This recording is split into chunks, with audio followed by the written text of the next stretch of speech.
afternoon. I hope you all had a lunch are ready to begin our third and final session entitled Towards a Resumption of Meaningful Negotiations with the role of the international community. I would like to welcome our distinguished speakers who have kindly agreed to participate in this session.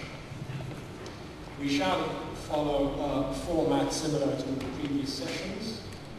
First, we shall listen to presentations, and then the floor will be open for questions and comments from the audience, to which the speakers will respond. Before starting, I will appeal to our speakers to stay within the 15-minute time limit set by the organizers, so that we can have enough time for discussion. Let us welcome our first speaker this afternoon, His Excellency Ambassador Mr. Wu Sike, who, as China's Special Envoy on the Middle East issue, and his long experience in the region certainly needs no introduction, and is more than familiar with the issues being addressed at this meeting. Ambassador Sike also served as China's ambassador to Saudi Arabia and Egypt, and was the first Chinese representative to the League of Arab States. Sir, it is a pleasure and an honor to have you with us this afternoon. Excellency, you have the floor. 谢谢主席先生，女士们、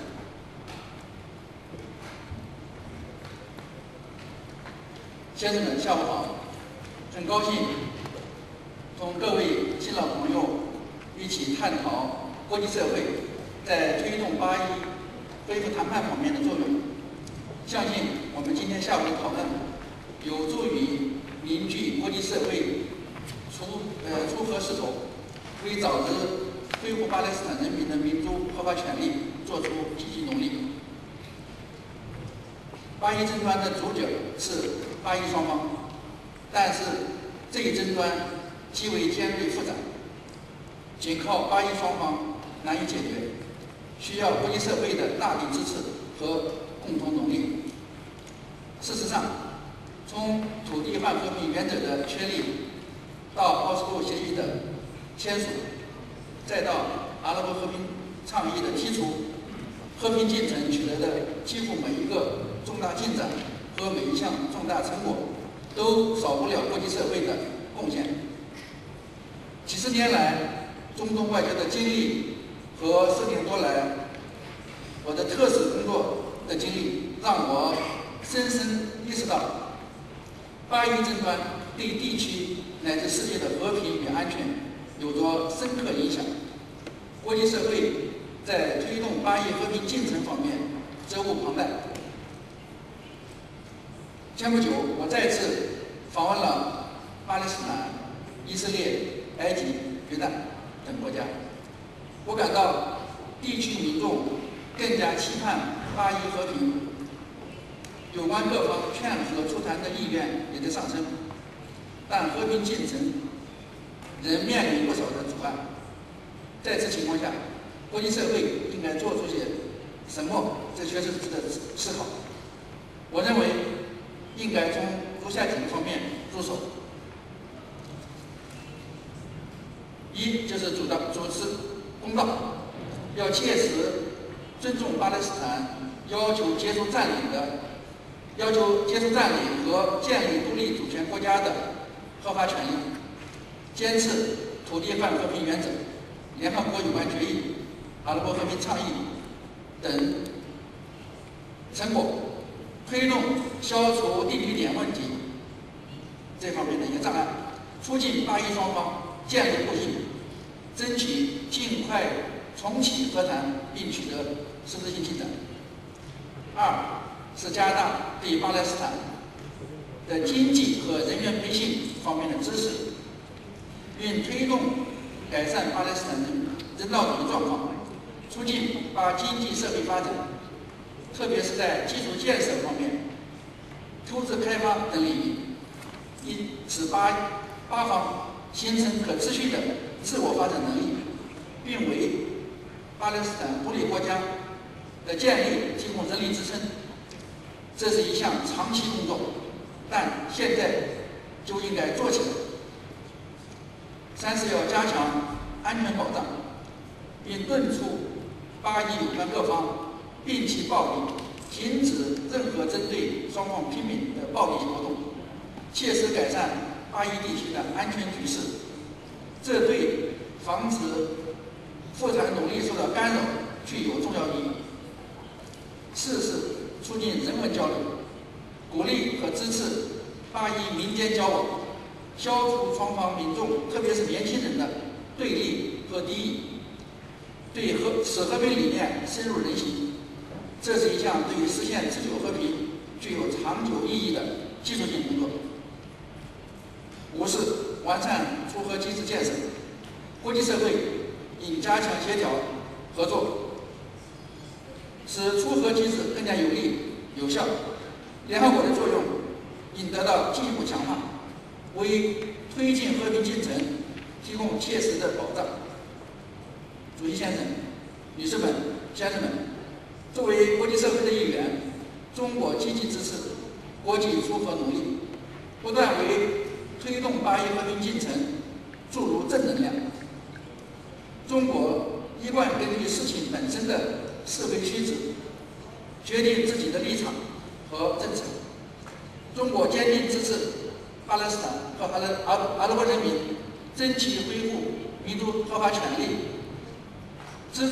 主张建立以1967年边界为基础，以东耶路撒冷为首都，拥有完全主权的独立国家，这是巴勒斯坦人民不可剥夺的权利。无论是对巴勒斯坦驻联，还是对加沙冲突，中国都秉持公正、伸张正义。中国倡导以和为贵的传统文化和和平解决国际争端和热点问题的外交理念。中国政府长期以来高度重视巴以问题出核工作。中东问题特使是中国政府最早任命的特使。中国新一届政府上任后，很快就把巴以两国领导人请到北京，就推动复谈深入做双方工作。习近平主席还提出了解决巴勒斯坦问题的4点主张。中国为巴勒斯坦发展建设提供务实的力所能及的帮助。在上个月阿巴斯总统访巴期间，中国政府再次向巴方提供经济技术援助，以及用于援助巴难民的紧急人道主义现汇援助。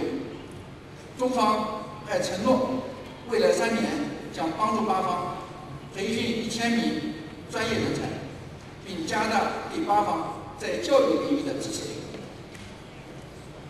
主席先生、女士们、先生们，在即将迎来奥斯陆协议20周年之际，国际社会正面对新的复核形势，有关各方应增强紧迫感，积极行动起来，加紧劝和促谈，并力争形成合力。作为安理会常任理事国和巴以两国的友好国家，中国愿同国际社会一道，为推动巴以复谈、促进地区和平稳定继续做出应有的贡献。谢谢大家。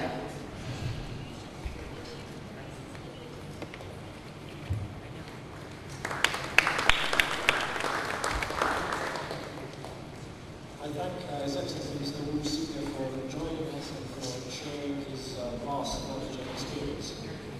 I'm particularly grateful to you for sharing your thoughts on next steps for the international community on a political and security level, but as well as economic and social terms, and on the need to create a security environment that will move us closer to the resumption of negotiations. On behalf of the committee, I would like to thank you, and through you, the Chinese government for its commitment and renewed efforts at resolving this intractable issue.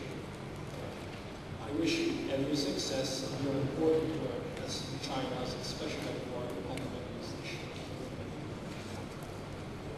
We are pleased to have among us today another esteemed speaker, His Excellency Mr. Aziz Abu-Ghosh, Ambassador of Palestine to Malaysia, the Philippines, Thailand, and Brunei Darussalam. During his distinguished career, Ambassador Abu-Ghosh also served as Palestinian ambassador to Tanzania, Comoros, Mauritius, and Seychelles, and with the organization of the Islamic Conference in Jeddah, first as director of the Arab Leagues and Palestine Department, and later as Assistant Secretary General and Director of Coordination in Palestine. Excellency, thank you for joining us at this session. You have the floor. Thank you, Mr. Chairman, and good afternoon for all of our who are present here. Through over 20 years of negotiations, a lot of efforts were exerted by the international community to find a just solution to the Palestinian issue. But unfortunately, due to the colonization policy of Israel,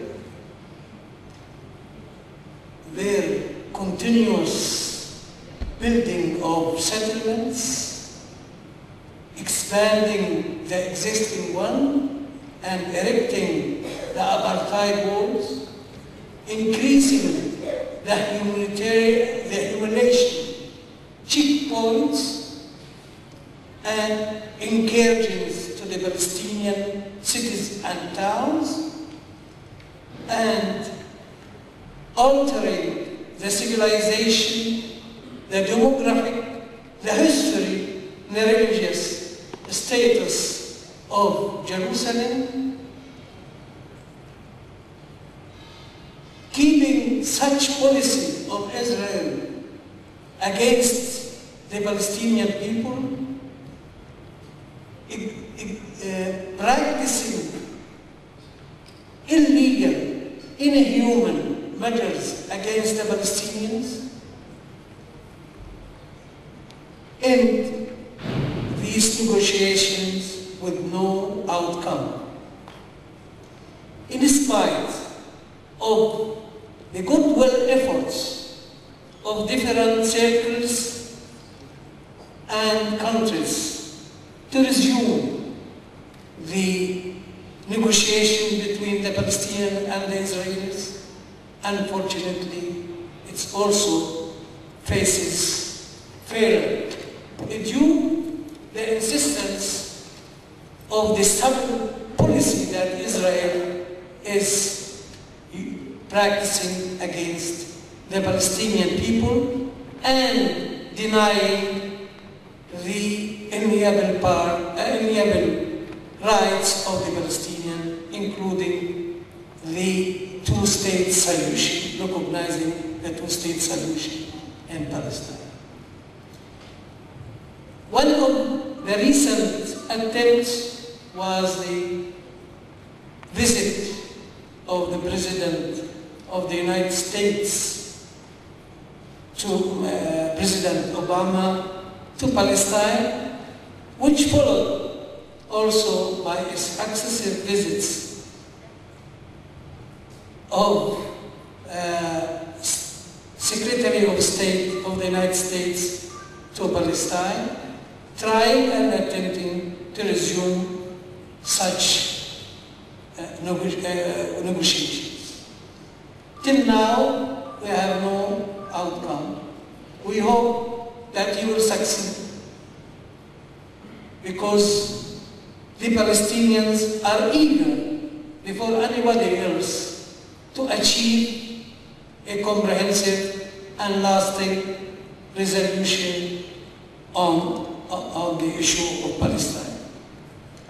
In addition, the President of His Excellency, the President of the Republic, the People's Republic of China, proposed the 4 points proposal, which have been accepted fully and appreciated by the Palestinian side. But unfortunately, there is another issue which is also an obstacle in front of the resuming of this negotiation. That's the international community are not actively working for the implementation of the resolutions, relevant resolutions of the United Nations concerning the Palestinian issue. And unfortunately, some powers are also using the double standard policy in the Security Council resolutions, which related to Palestine facing vetoes, or not even bringing one resolution of the on Chapter 7, while they are using Chapter 7 for any violation from other countries. So the international community, to let Israel understand their full support for a comprehensive peace in the Middle East, they need to act seriously and sincerely to end the occupation to the Palestinian territory. And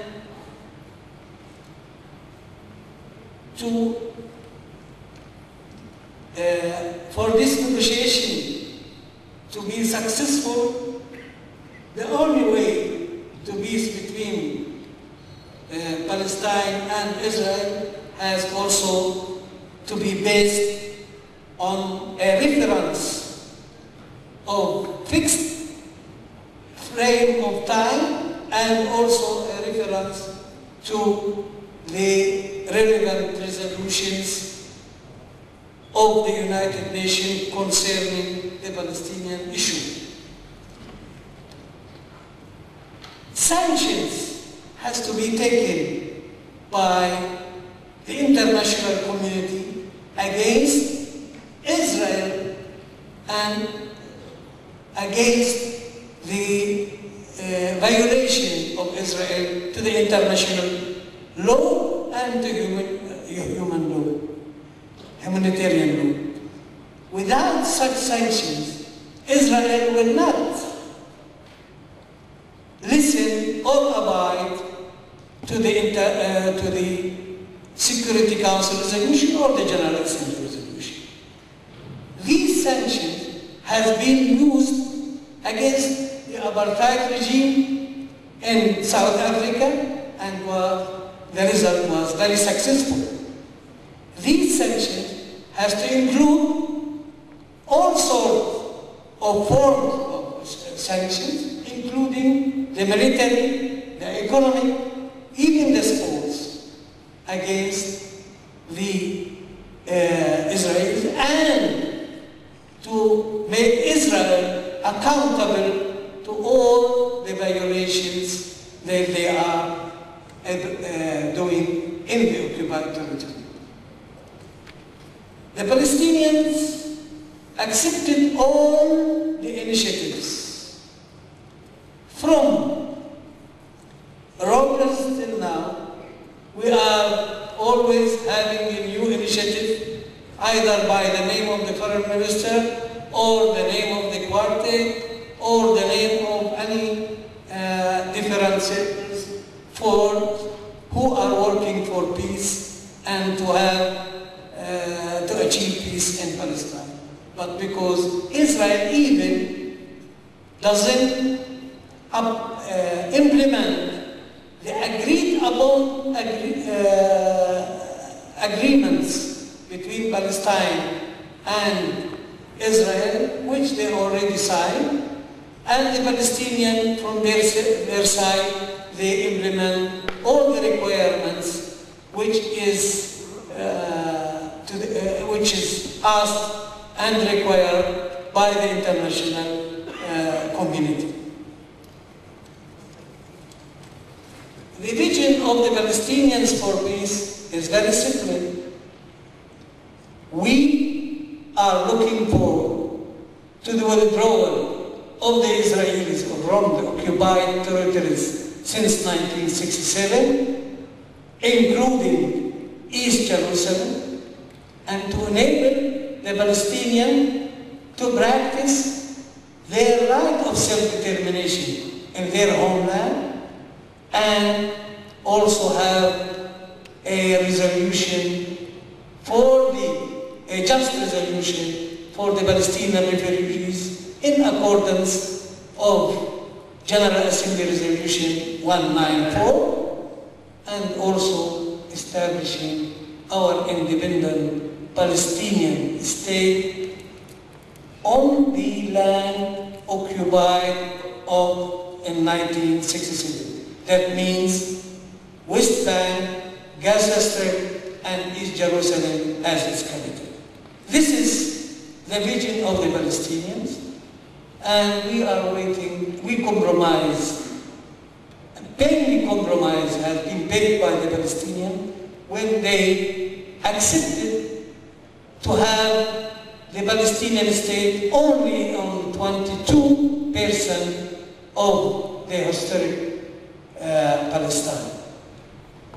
So, with the international community help, and with the international community practical steps to be taken,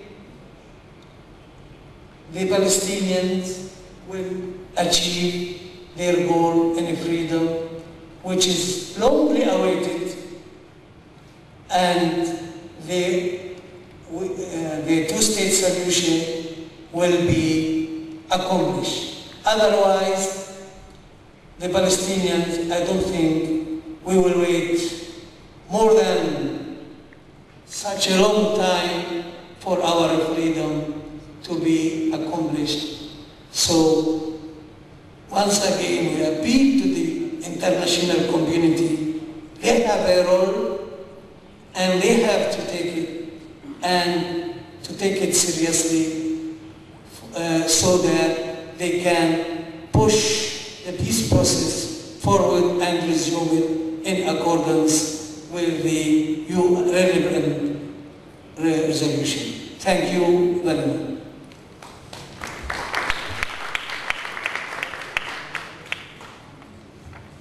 I thank Ambassador Abu Bosch for his presentation and for sharing his views on requirements towards negotiations. The committee and participants in these meetings have over the years benefited from your insight on this important issue, and we thank you for always being a participant in our meetings. I'm now pleased to welcome this session's next speaker, Ms. Ifat Biton, Associate Professor of Law at the Israeli-Palestinian Law College in Israel. Ms. Biton is a social legal activist, co-founder of several civil society organizations, and the current chair of PURA, the Israeli Anti-Discrimination Center. Thank you, Mr. Chairman. Thank you all for attending this important conference, and I wish to extend my special gratitude to the Deputy Chairman of the Parliament of Israel, Mr. Ahmad Tibi, for inviting me here. And I'm not speaking about myself, but definitely more women could do maybe a little bit more good in the whole process of peace, I think, more generally. So this is an opening remark as one of the women here on the table. What I wanted to present to you today is actually a new path, a new bridge that hasn't been taken into account when we discuss the Israeli-Palestinian peace process. Normally when within the discourse of the Israeli-Palestinian conflict, the Israeli group is being treated as one, namely Jewish people of Israel versus Palestinians. And it's true that there is a unifying trait, of course, to Jewish people in Israel, which is their Judaism. At the same time, there's also a substantial difference between two of the main groups in Israel that are divided by their ethnicity, which is the group of Ashkenazi people, Jews coming from European and Anglo-Saxon countries, as different from the Mizrahi people, who are people having an Arab and Muslim descent, coming from Muslim and Arab countries, and more recently also Ethiopian Jews that are coming from, that have an African descent, but are much more related, of course, to the Mizrahi group than to the Ashkenazi one. It is also important to note that, and I myself am a Mizrahi woman. I'm a daughter of a Moroccan father and a Yemenite mother. So what I want to draw attention to is to the potential of having Mizrahis as the leaders of recreating the path to peace that we know has been actually erased throughout the years, and this is something that we have been talking about ever since we started this conference.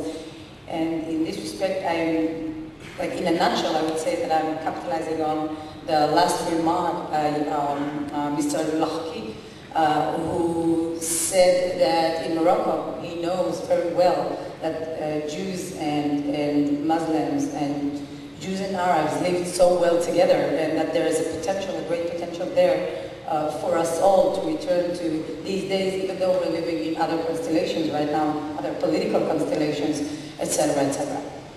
So the first point I'd like to make about Mizrahis and Ashkenazis in Israel is that Mizrahis comprise the most, again, in ethnic terms, not national terms, the most discriminated group in Israel. They, in any,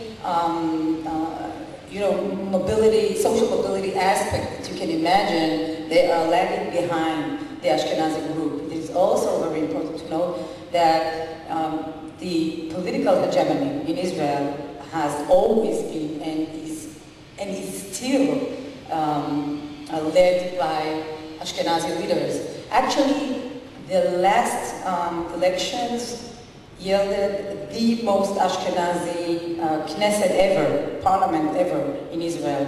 So, in a way, even though Mizrahis have been here in Israel for 60 years and more, their situation in some respects is even deteriorating. One of the reasons for that is coming from my own world of conception, which is the legal world, and you can see it here. One of the reasons for that is that when you want to fight discrimination, you need to have distinctiveness in front of the law in order to be able and bring your claim for a relief, a legal relief. So you can't claim discrimination unless you can identify yourself as part of a group. For example, women, when they enter the court and they bring their grievance as to them being discriminated, nobody asks them, but who are you? It is very clear to everybody that they are women, and women are historically discriminated against, etc., etc. Same goes for African Americans in the US, and so on.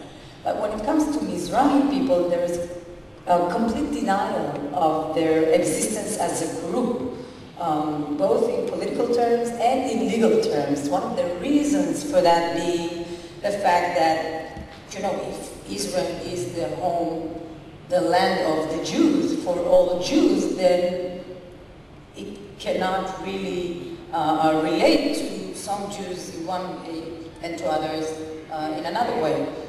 But at the same time, Mizrahi Jews actually, their identity is composed of both their Judaism, their Jewish trait, and their Arab trait being or having an Arab descent. So that, in a way, created their difference, but this is a difference that is non-spoken of. And this is the difference I wish to bring out, because I think getting the Mizrahi people to go back to their Arab origin in the sense that it will become a common thread for Jews and Palestinians in Israel and Israel and Palestine relationship can actually bring us closer together in the most basic way. So, can you please? So a little bit about this group of Mizrahis. Some of you might have heard of them as Sephardic Jews, but it's not the exact term that I want to use here, because the Sephardic Jews are like their heritage goes back to Spain and the Spanish Inquisition, diaspora after the Spanish Inquisition and everything, and it's not the group we're discussing here. The group we're discussing here is the group of people coming from Arab and Muslim countries around the last century to Israel. Some of them came to Palestine at the time, the mandatory Palestine. And the reason I'm differentiating between them is exactly because not all Sephardic Jews have an Arab trait in their identity, an Arab component to their identity, the same way these people have, okay? So my grandfather and grandmother of both sides, they both spoke Arabic, fluent Arabic. Unfortunately, I did not get to learn the language, mainly because my dad was from Morocco and my mom from Yemen, so it was impossible for them to communicate in the same dialect, and I missed the language, the control over this language as well. So this group can definitely be identified politically, but at the same time it is denied that it exists as a group, as I told you, politically, legally, and socially, for various reasons. And what I suggest is to go back to this group, not necessarily, trying to talk to them now about their Arabness, but rather go through paths that are already open to these shared commonalities that they have with Palestinians today. Some of the commonalities are relevant to what we have with Palestinians inside Israel, who have an Israeli citizenship, and some of it to those in the outside. Can you move to the last one, please?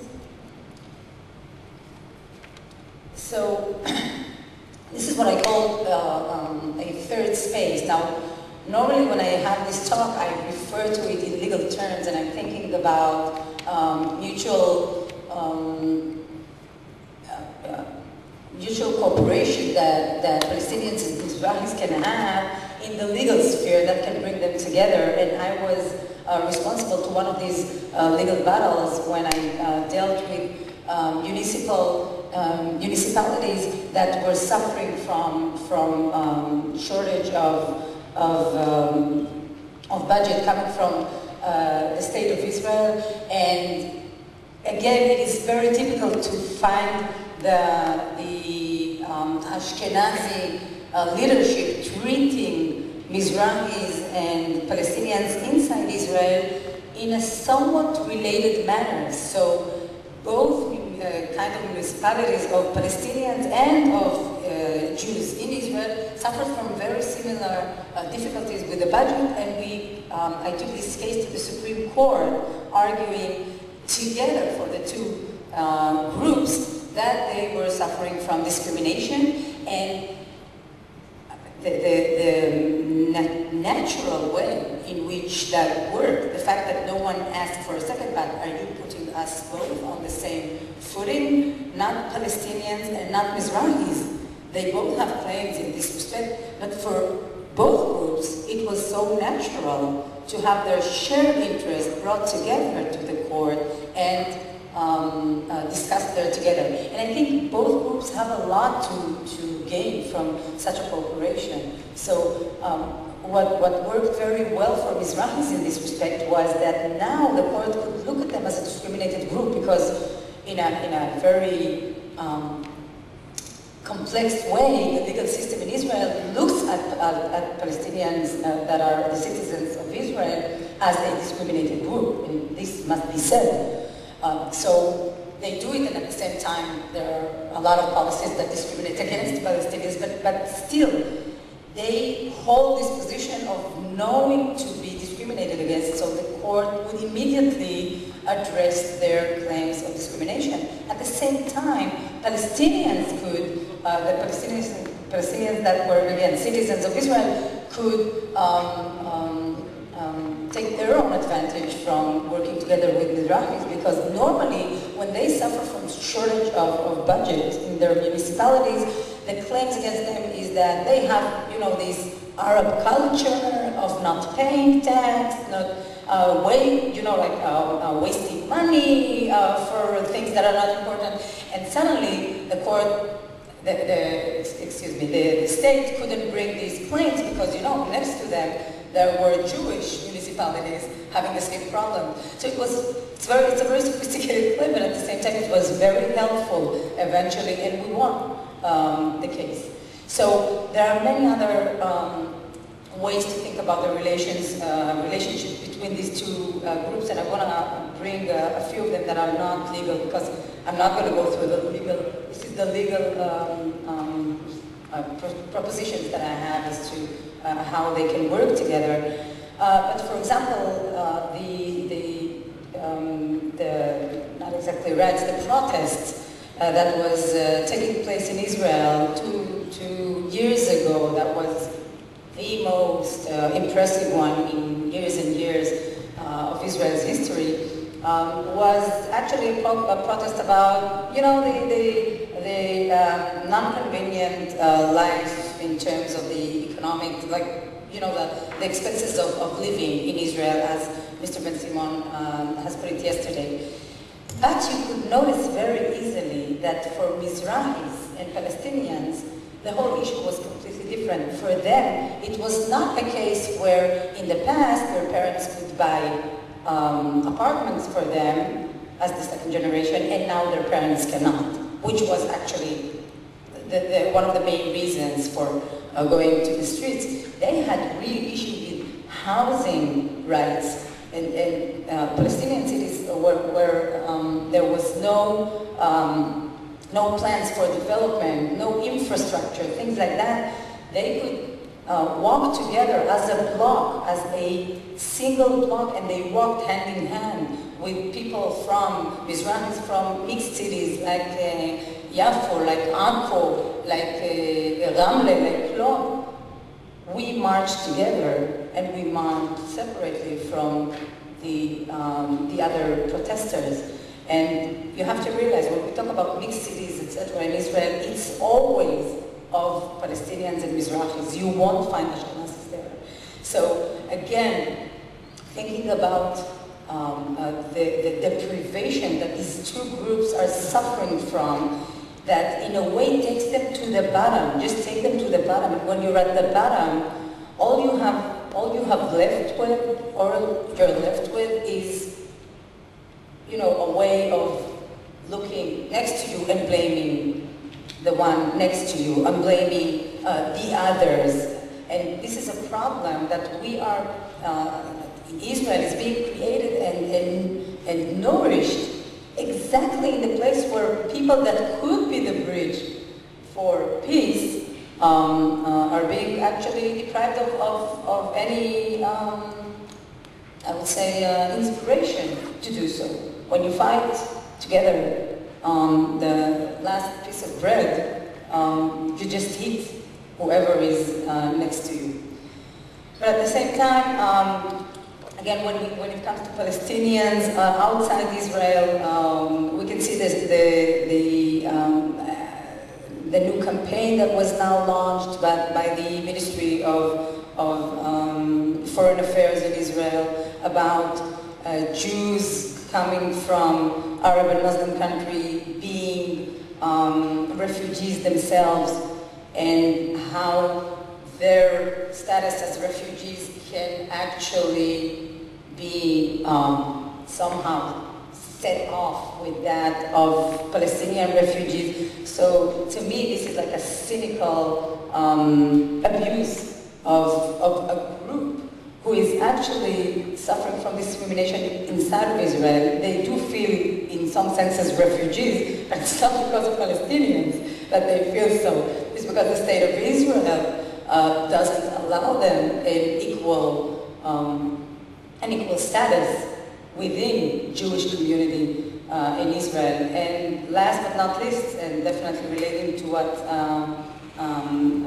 Justice Chanet tells us, the relationship between settlements and welfare states in Israel. So you were talking about how much money is being spent in Israel by Israeli government on settlements, and here again we know that this is a zero-sum game. The money is coming from somewhere and not being given elsewhere. The places where it's not being given are places where Mizrahis live and Palestinians that are citizens of Israel live. The people in the periphery of Israel who actually don't get, in many respects, don't get the basic welfare state services that they're supposed to be given. Danny Goldwein from Haifa University has just indicated that the welfare state practices in the settlements of Israel is tens and tens of percentage higher than what Israel has to offer to those that are most disenfranchised inside of Israel. And in this respect, we see more and more Mizrahi people leaving Israel and going to live in the occupied territories, because for them, this is the only way to live in dignity and to be able to enjoy these kind of welfare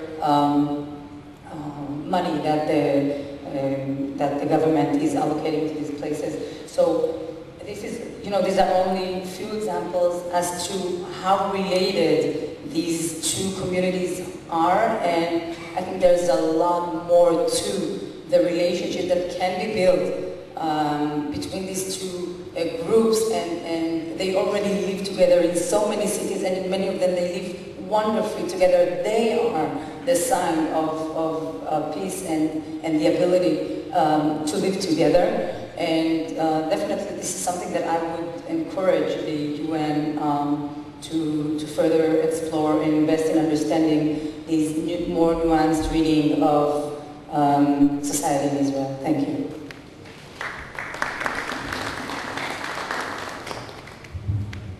I thank Dr. Bitton for her presentation and for focusing attention on Israelis and the role they can play in efforts towards peace and reconciliation. On behalf of the committee, I would like to express our appreciation to you for joining us for this meeting. I'm now delighted to welcome our next speaker, Mr. Shlomo Mola. Mr. Mola served as a member of the Knesset for Kadima and Hatnua between 2008 and 2013. Within the Knesset, he also chaired the lobby for the struggle against racism and the lobby for equality and pluralism. So you have the floor. Thank you, Mr. Chairman. Thank you, Mr. Chairman. I'd like to say thank you for this committee that you invited me to come to address. I'd like to say also thank you for my friend Ahmed Tibi, the person who recommended me to come to give my speech here. First of all, my dream is to see one day Ahmed Tibi, he's the Israeli Prime Minister, or the Israeli Foreign Affairs Minister. I accept the first, not the second. Because I think if we dream things to see, if we are coming to be visionaries, we can create this situation to be online. I think when we are talking about the creation of Palestine and the peace process, this is the last 20 years the peace process is ongoing. The tragedy of this peace process happened when Yitzhak Rabin is assassinated by the Jewish guy. And at that time, that the world, the whole issue of hope of the creation of Palestine is stopped for these last few years. You know, I like to say, as a newcomer in Israel,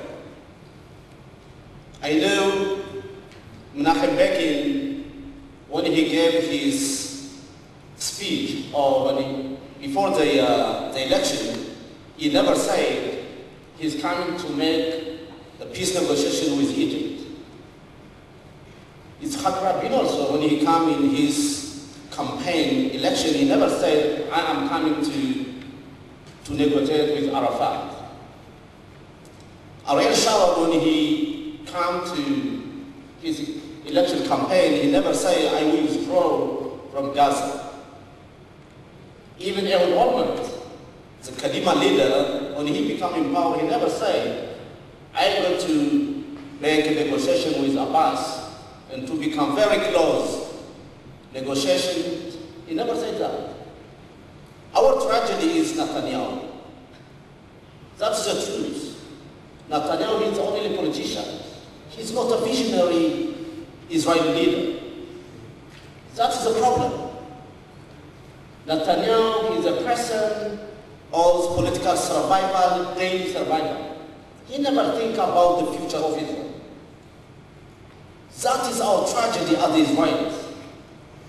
I'd like to say and to address for all of you, the majority of the Israeli people, they need the creation of Palestine. 100%. Believe me, if tomorrow Netanyahu and he came in his address, I go for all for the peace process.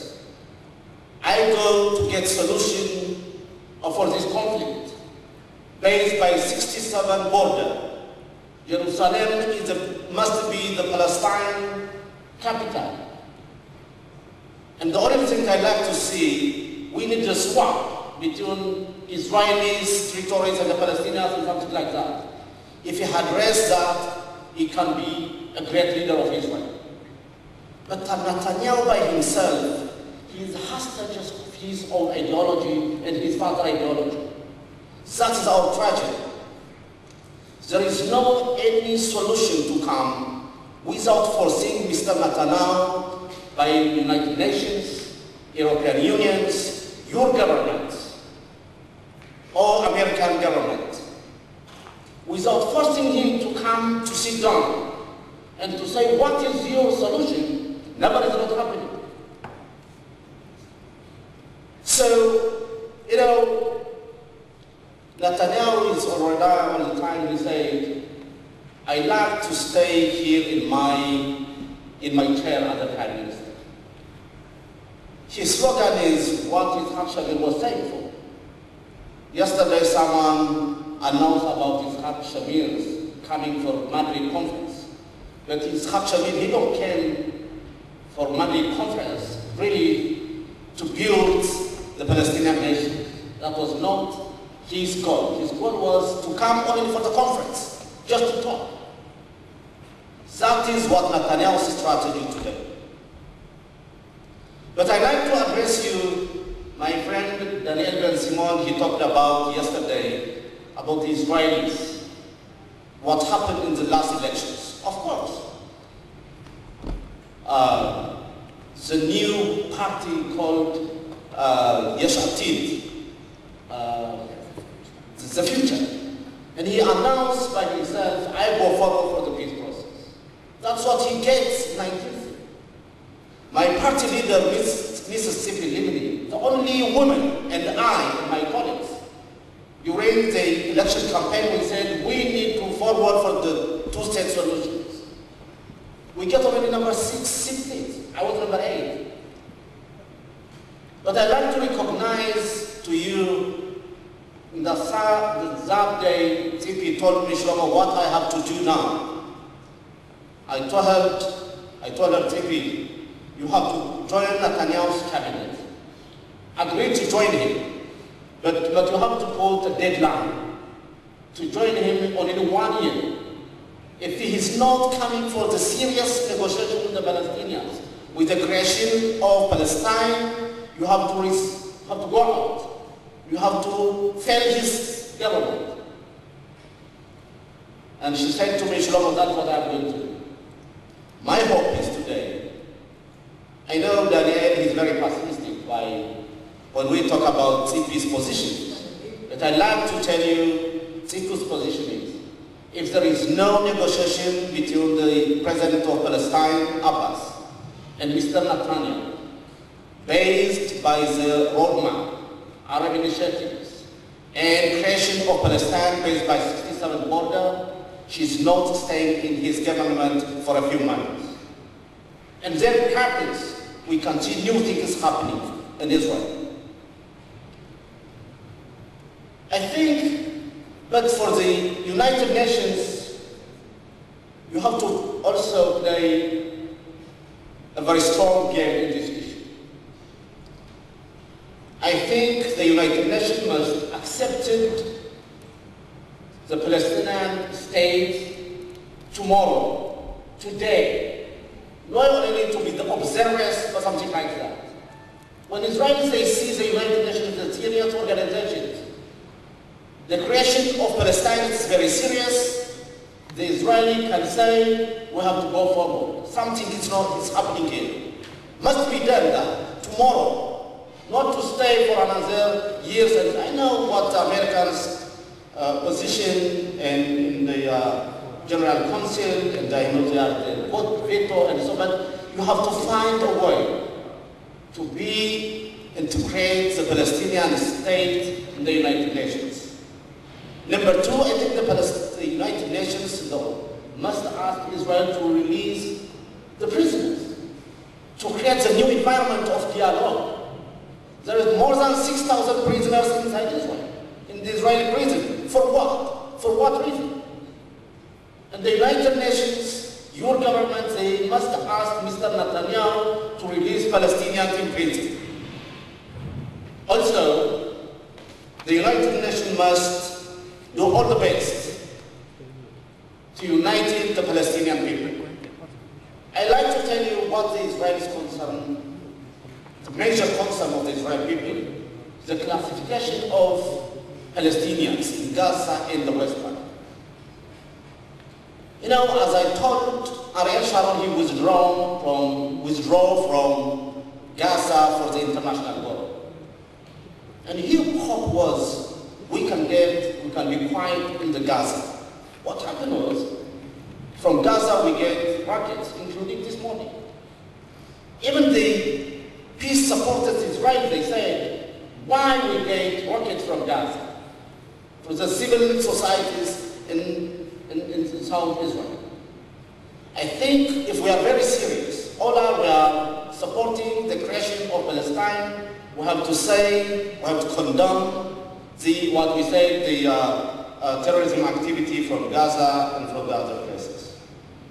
Number 2, I think the United Nations, your government, you have to ask the Israeli government, to remove the checkpoints. If we like to see the Palestinians coming to the state, it's impossible to move from Ramallah to the other cities and to see tens of checkpoints. It's unacceptable. The last thing I'd like to indicate, I think, to create a new environment between Palestinian people and Israelis, the NGOs, they must work to create new environment and dialogue between Israelis and Palestinians. They need dialogue that not by governments. I'm talking about people to people. Okay, professionals with the professionals. Young people with young people. You have to create some dialogue to talk one to each directly. I think this dialogue can create a new environment and pushing the governments to make a deal and to come and to get a solution for this for a very bad conflict. At the end of the day, I'd like to say Israelis are very concerned about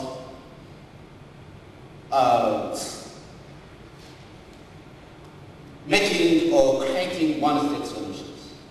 I can tell you what the Israelis, they never come to agree for one-state solutions. Forget about that. When we are talking with the Israeli and the very radical Israelis agree for one-state solutions, they are talking about apartheid in the West Bank. They are not saying, to make a mechanism of living together to give for the Palestinians in Ramallah to vote for the Israeli parliament. No, they are not talking about that. It must be very clear. And then I think we need the brave leaders.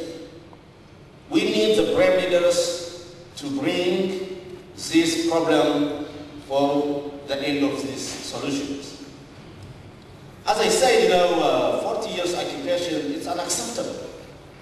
In this last century, that we can see only occupation in the West Bank and Gaza for a long years. Why? That's the question that all of us will have to ask for. I think the Palestinians, they have to get their own dignity.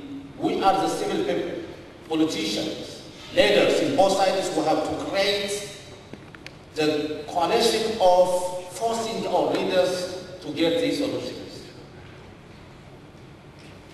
I think, as I said before, the United Nations, the European Union, your governments, the key players, to force our Prime Minister, Mr. Netanyahu, to come for the direct dialogue without any precondition. Thank you very much.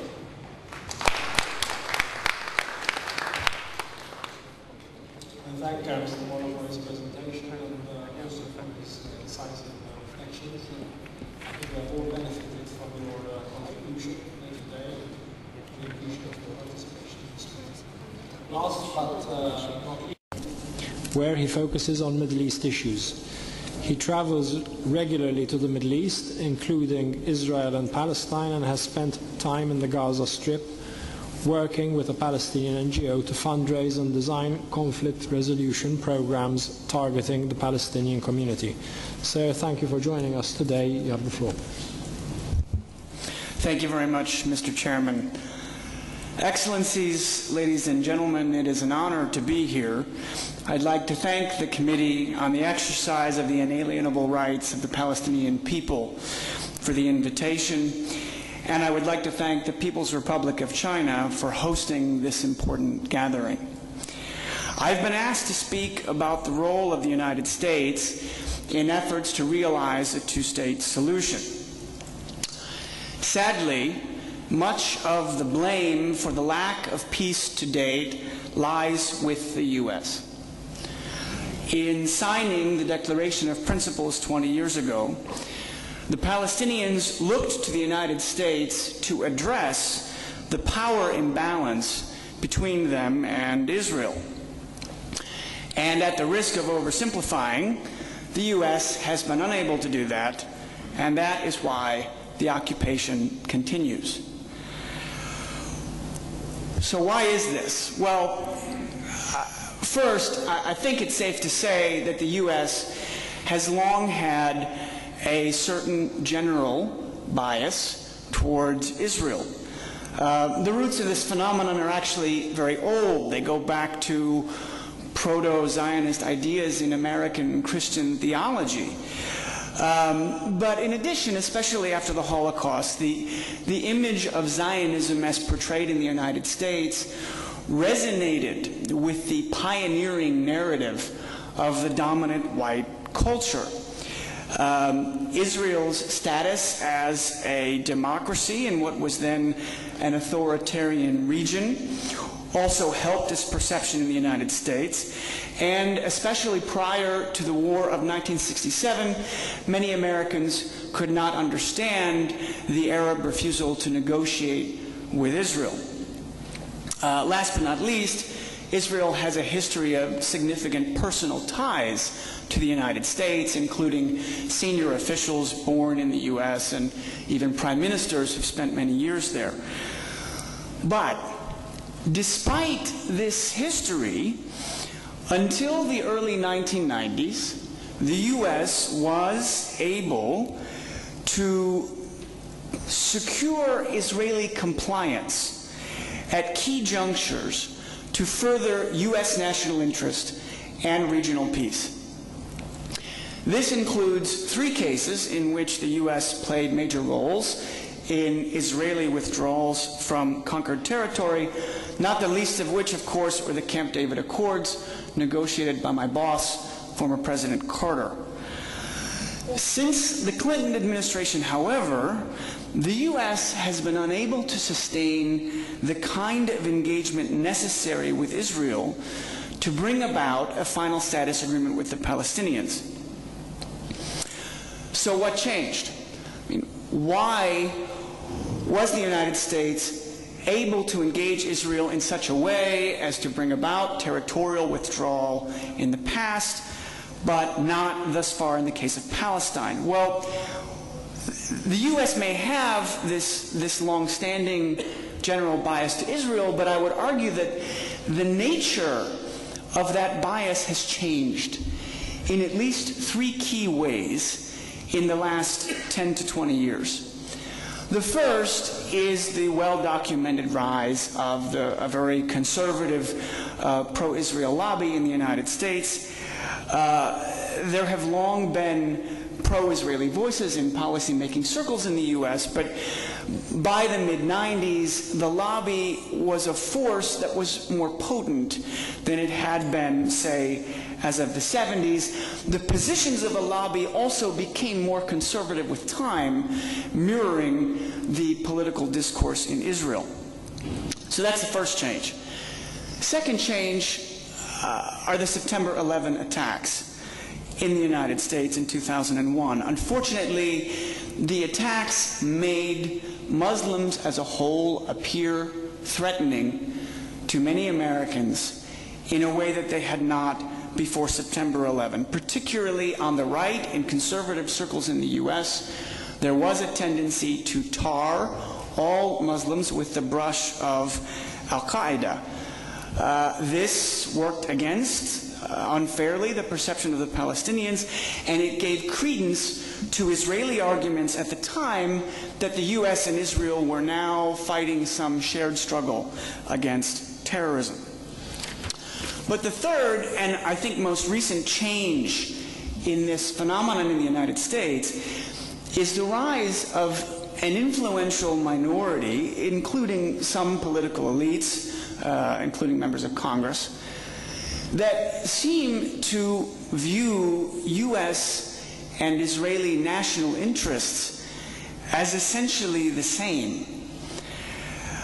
This has been particularly pronounced as the Tea Party movement has pulled the Republican Party, the second major political faction in U.S. politics, in a more and more conservative direction. This was very much on display during the Republican presidential primary campaign in the last election. The tenor of the remarks suggested a new level of identification of Israel with the U.S., even though, of course, no two countries are the same, nor can their interests align on every issue. I think this shift is partly fueled by the fact that 40% of Republican primary voters consider themselves to be born-again Christians.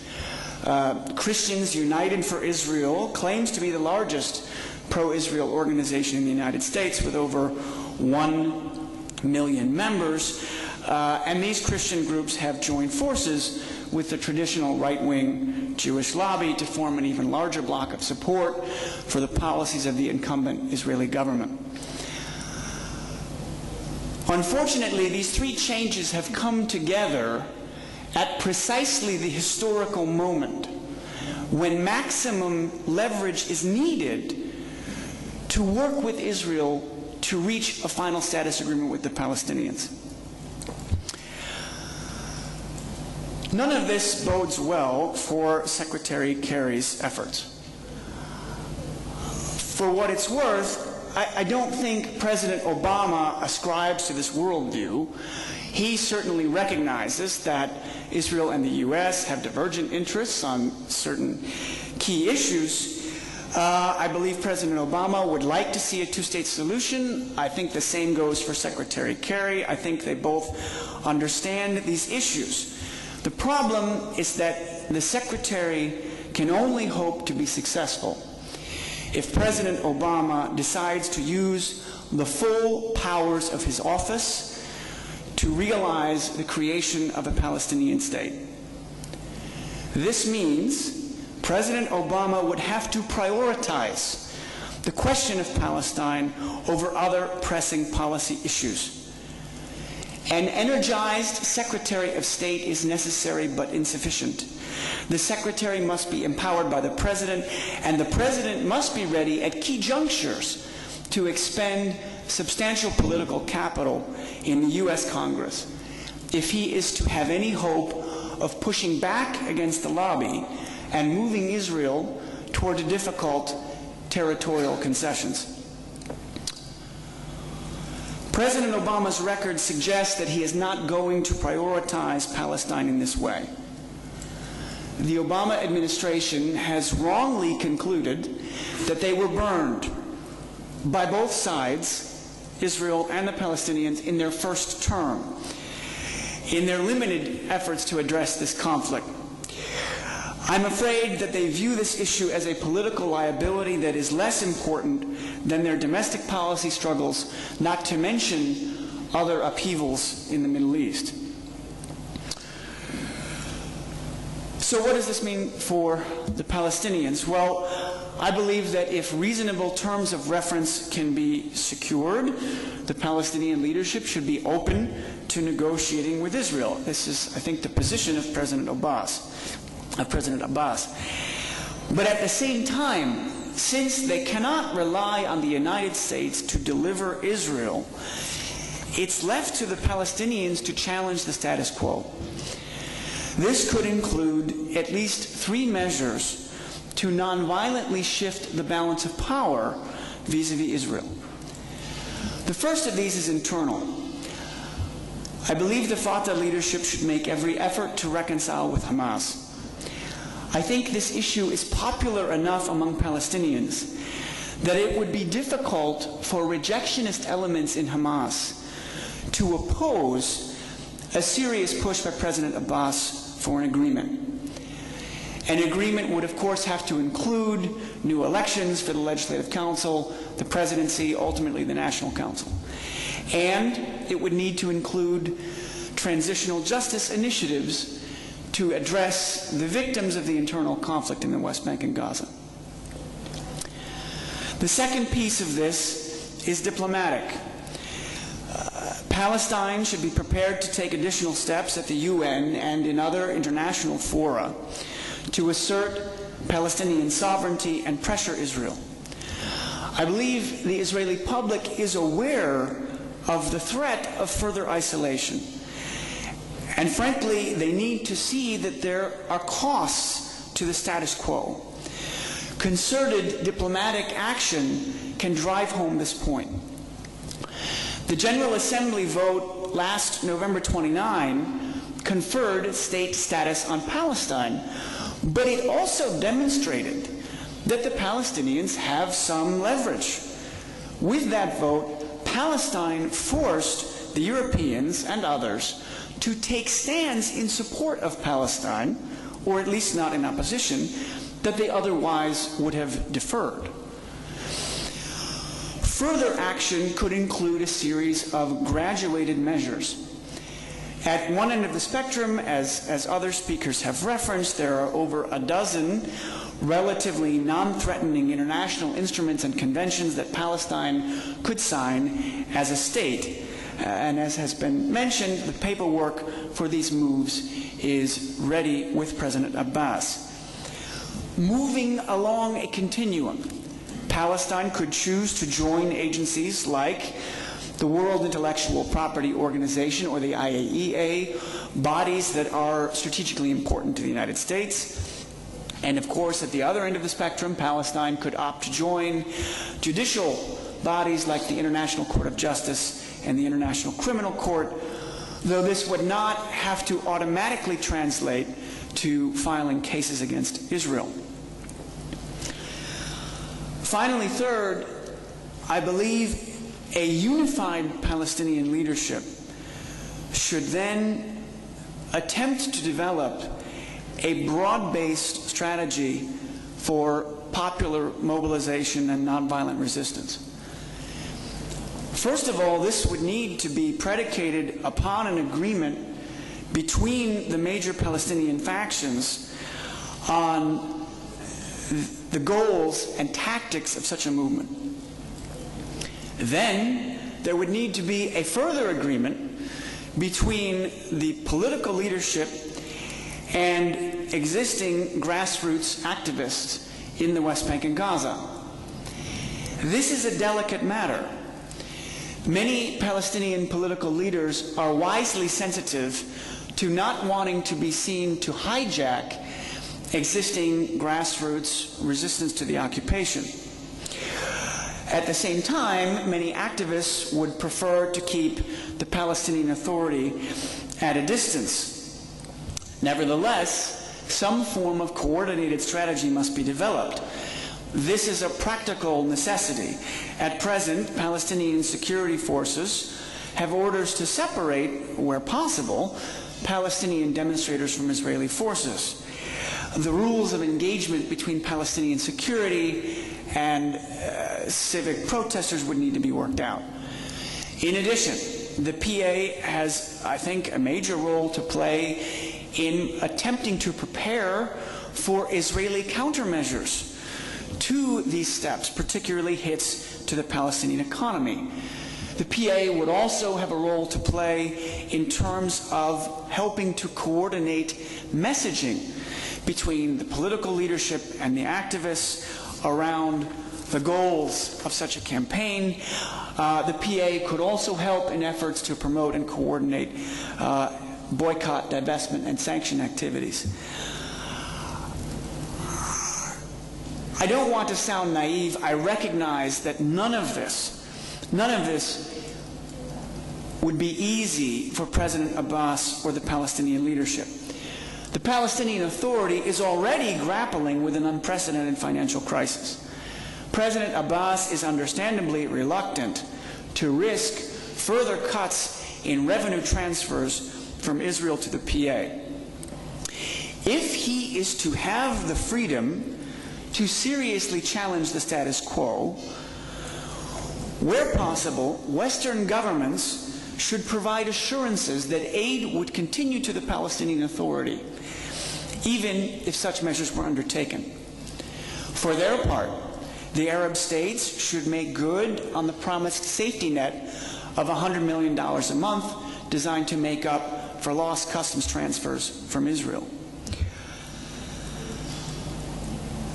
In closing, it's especially difficult for me as an American to acknowledge this, but the last 20 years have made it clear that the Palestinians cannot rely on my government, the United States, to provide the leverage they lack.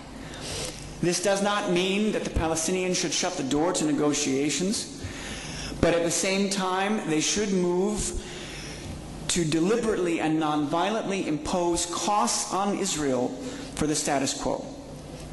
Israel is comfortable with the state of the occupation today. Without such measures, the occupation is extremely unlikely to end. Thank you.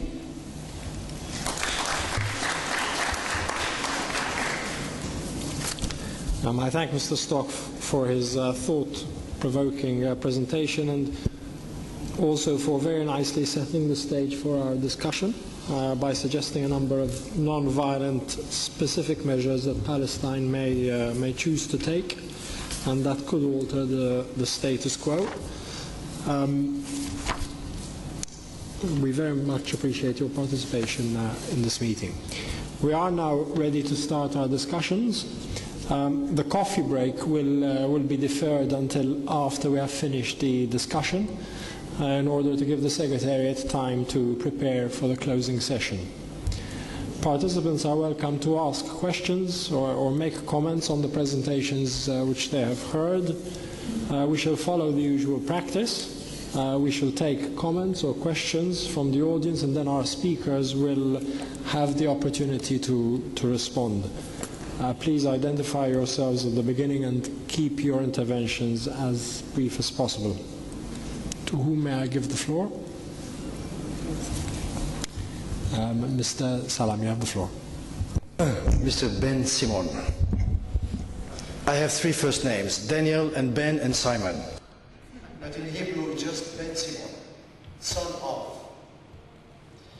I would like to follow in the footsteps of my friend Ifan Bito.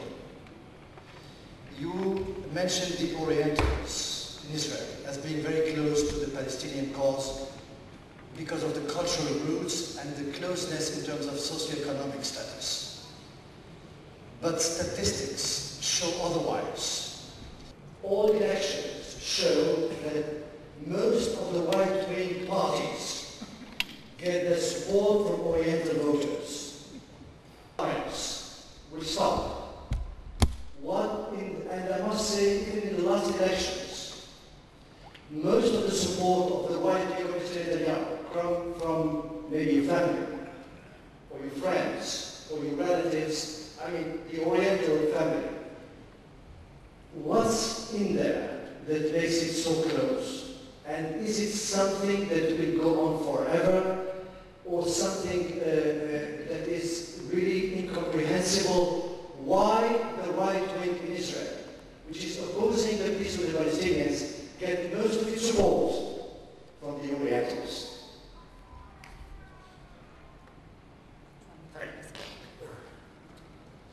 Okay, so the thing is like that.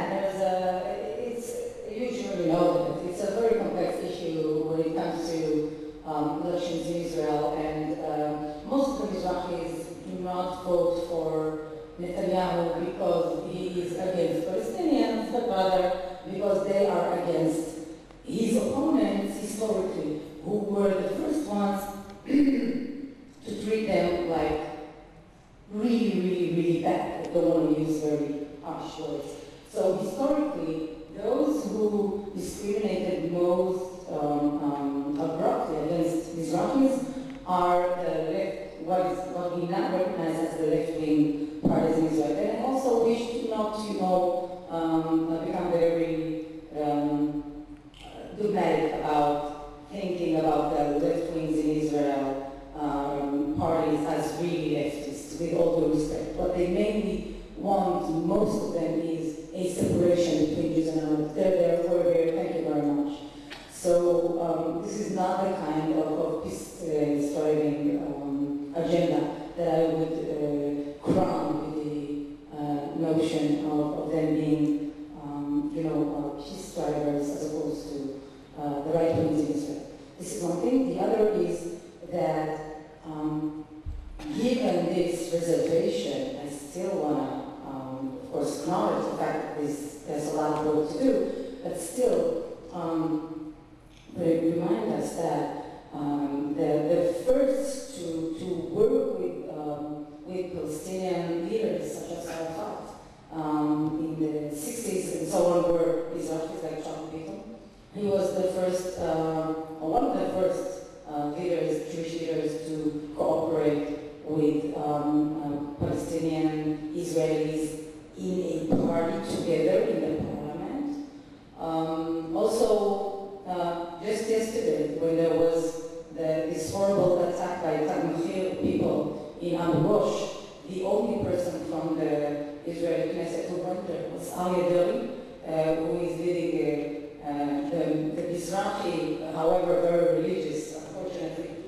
party in Israel.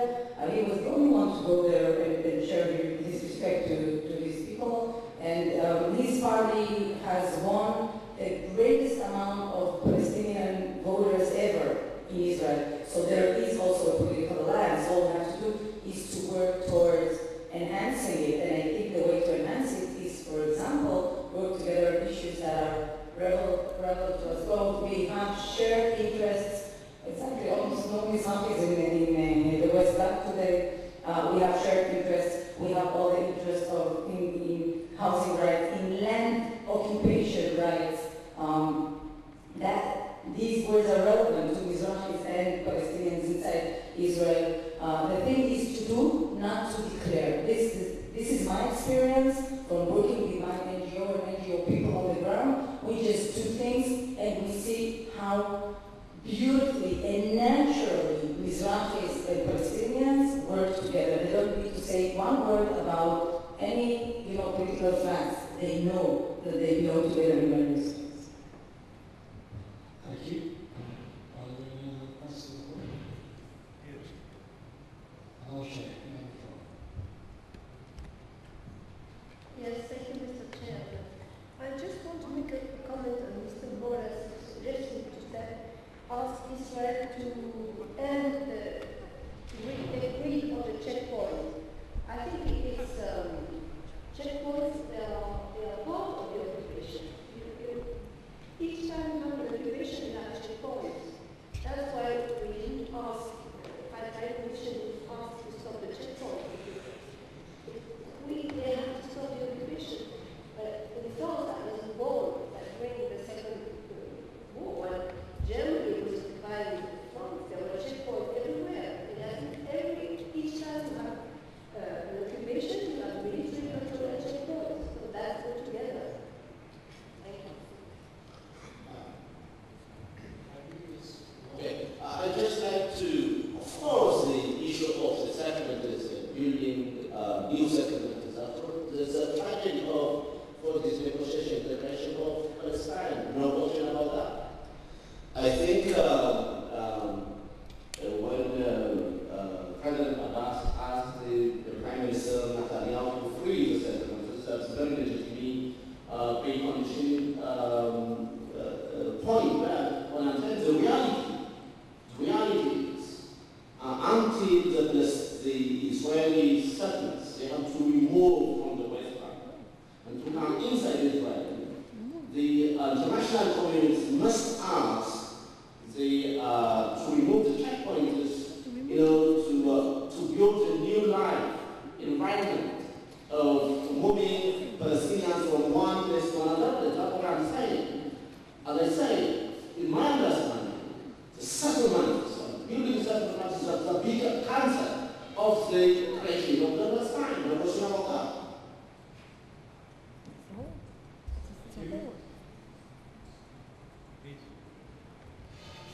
Ambassador Palestine. I don't need the answer to this question. We have listened to all, Palestinians, Israelis, and all other representatives here in this forum. And we hear everything. And it is not the same, it is not the first time. It's not the first time. This debate is going on since more than 65 years. Since Count Bernadotte, the special envoy of the United Nations to Palestine, was killed.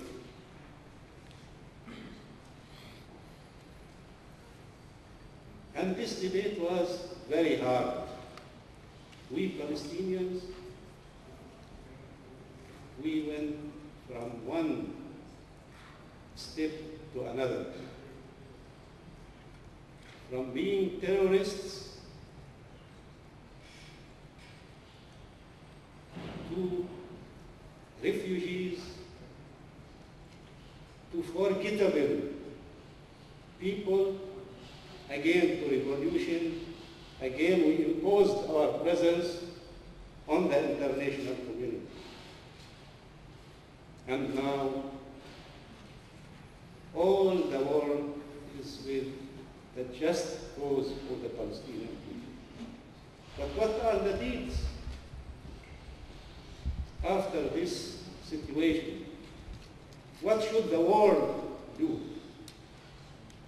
Unfortunately, the United Nations made of the Palestinian people as beggars in front of all the members. Why to go and ask,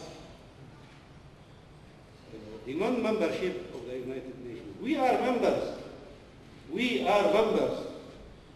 If you accept it or not, you said, you divided Palestine into 2 states. Where is the other state? I am asking you. This is your obligation now to create this state.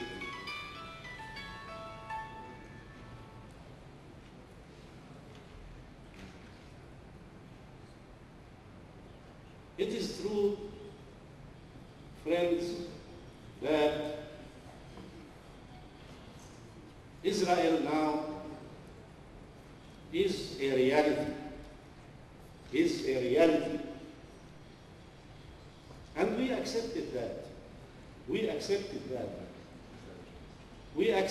that bitterly, that our country to be divided. Does this mean that we should continue our life and the lives of our generations described as refugees? This is what the international community arrived to in speaking about democracy and human rights and all these empty terms. I am sorry to say it.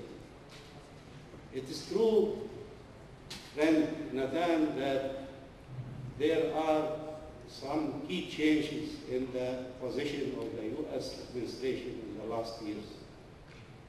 Let me say in the last 20 years, and especially in the last 10 years. From Bush Jr. to Clinton, from Clinton to Bush to Obama. But what they did, they made declarations, and the day after, they get a step back. The two-state solution was mentioned by American presidents. Solving this conflict is a national American interest. Recognizing the right of Palestinians for a state also is an American declaration. But what they did after that? You are right. Obama does not want to work seriously, as all American administrations from decades and decades. Your administration speaks about democracy, about human rights, about I don't know what. But when these values come close to the Palestinian side, it stops. No democracy for Palestine. Israel is the only democracy in the Middle East region. Is this true? I am asking the Israelis here. Is this true? They say to us it is not true. We received in our homes those people who fled the horrible Holocaust and we lived with them, the Palestinian Jews, we lived with them for centuries, not for years, for centuries, with good neighborhood. I grew up in a family who was telling me, my mother and my father, our neighbors in our village, which is called Azib, in the High Galilee, in the very north of Palestine, our neighbors, we have very good neighborhood with them. But as somebody said this afternoon, with the coming of the Zionist movement, they corrupted the atmosphere among us. Sister Yafi, you are true when you are speaking about Sephardim and Ashkenazi. And you are suffering the same thing in this discrimination inside the Israeli society. This here I have to underline one important thing. Why the Israelis, the Israeli leadership, they fear the peace. Why they fear peace? Because they can't live in a situation of peace. They are afraid that the Israeli society would burst when we finish this conflict. From inside will burst, the contradictions, you see. But friend Shlomo, this dialogue between Israelis and Palestinians is going on every day, every moment, in its positive side and in its, unfortunately, negative side. There are thousands and thousands of Palestinian workers who go to work in Israel every day. This is a dialogue between the two societies, between the two people. This is a dialogue, a continuous dialogue. But there are other kinds of dialogues. I am seeing your soldiers on the checkpoints insulting me, preventing me to go to my elementary school, not only to secondary and university, preventing me as a patient to arrive to my hospital, and so on, preventing me as an ambassador to enter to my country. This is the dialogue, my friend. You have to go and to conduct this dialogue inside the Israeli society. It's not enough to come here and to say what is happening. You have to work, you have to do. The same I say to this community, the UN committee for the exercise and human rights of the Palestinian people. Thank you as a staff. You are doing a very good work. You are doing a good job in an excellent way. Thank you millions of that. But after that, do you think this is that UN GA will take note, the UN SC will take note, the UN councils and organizations will take note. What after that? This year will come to take the same recommendation.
we are considering Israel is a country above law. We will accept that, but go and bring this resolution from the United Nations. But as long as the United Nations, as its constitution, as its convention, as its provisions, and these are not implemented. So what is the step? We have to continue and continue and continue to speak, and that's enough.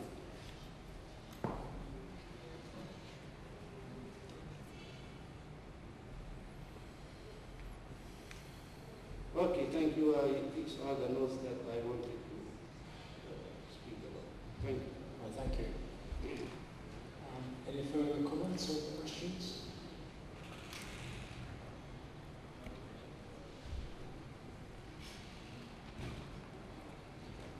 This does not appear to be the case. If there are no more questions, I shall invite the distinguished experts to make concluding remarks if they so wish.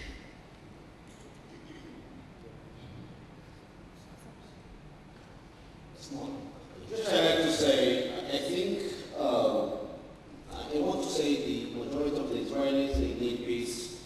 We have to find a way, the mechanism of outgoing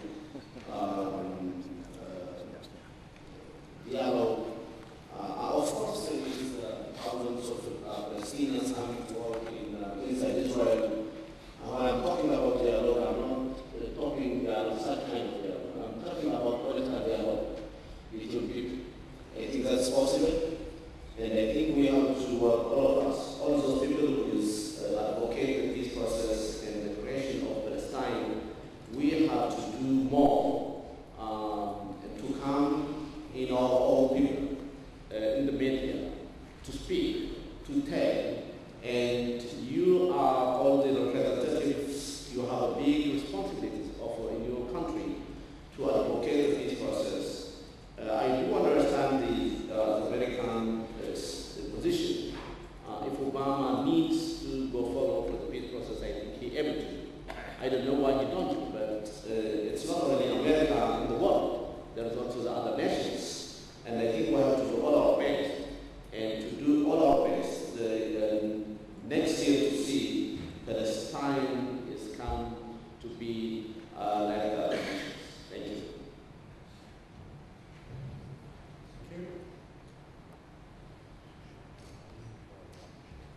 This concludes our third plenary session. On behalf of the committee, I would like to express our deep appreciation to the distinguished speakers sharing their knowledge and experience with us.